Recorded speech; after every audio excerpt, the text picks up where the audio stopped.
I think humans, we oftentimes suffer more in imagination than in reality.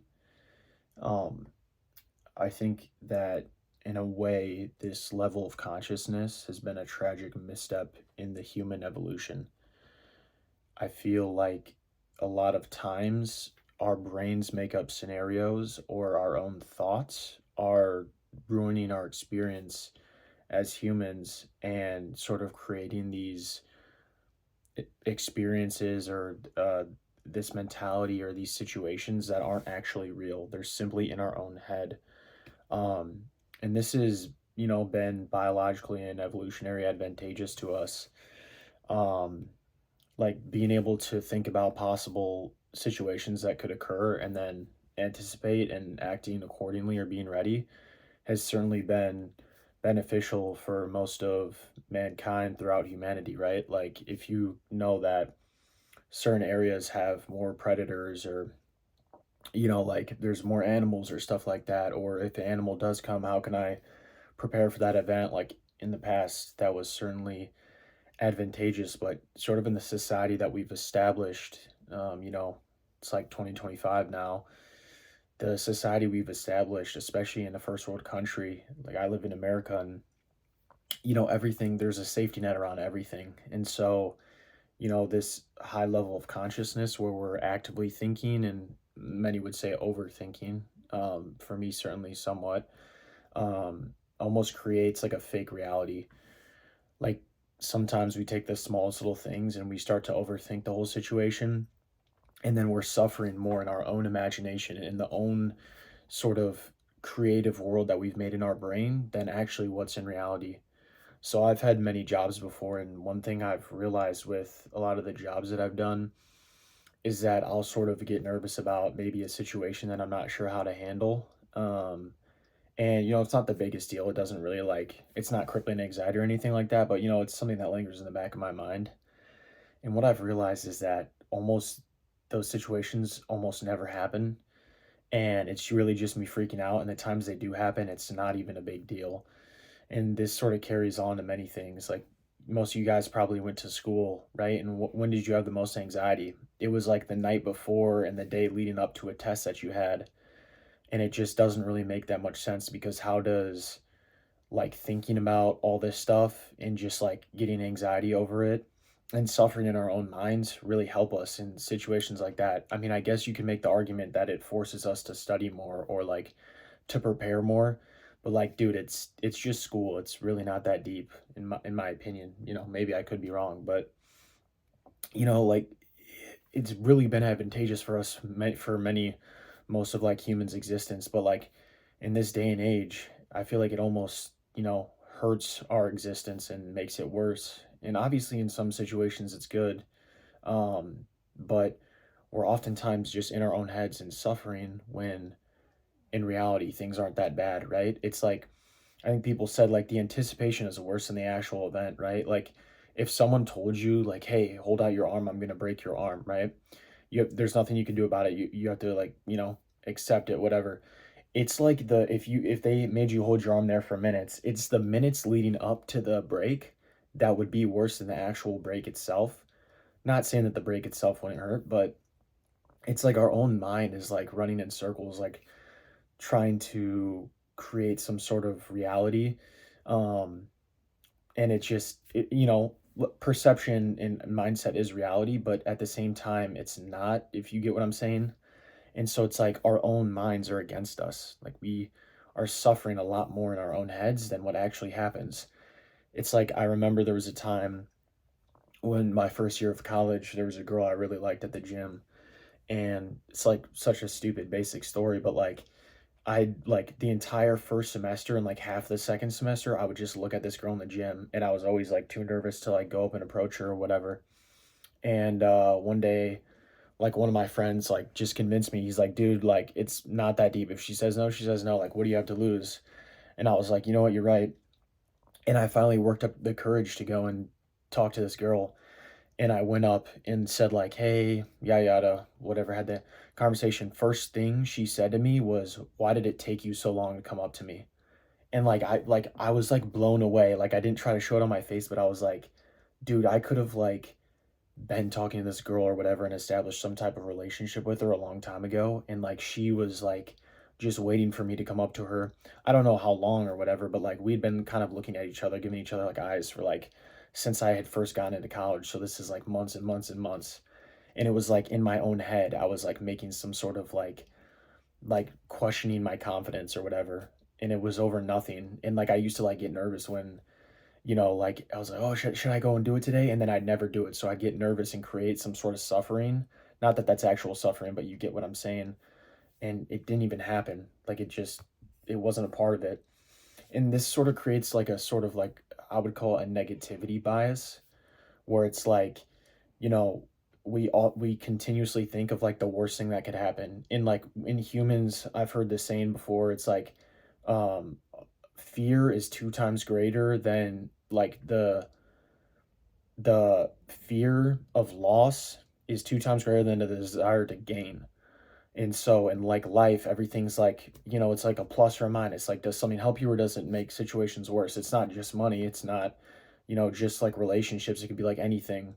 And I think like the fear is what sticks in our minds and what we ponder at night.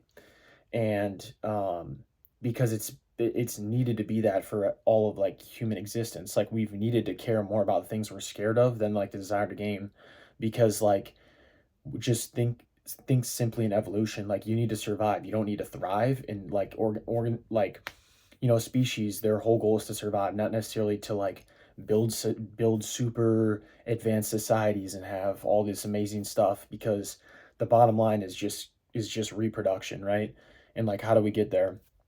And so our own brains are like engineered to sort of overthink about these things and then create suffering as a direct result of that overthinking.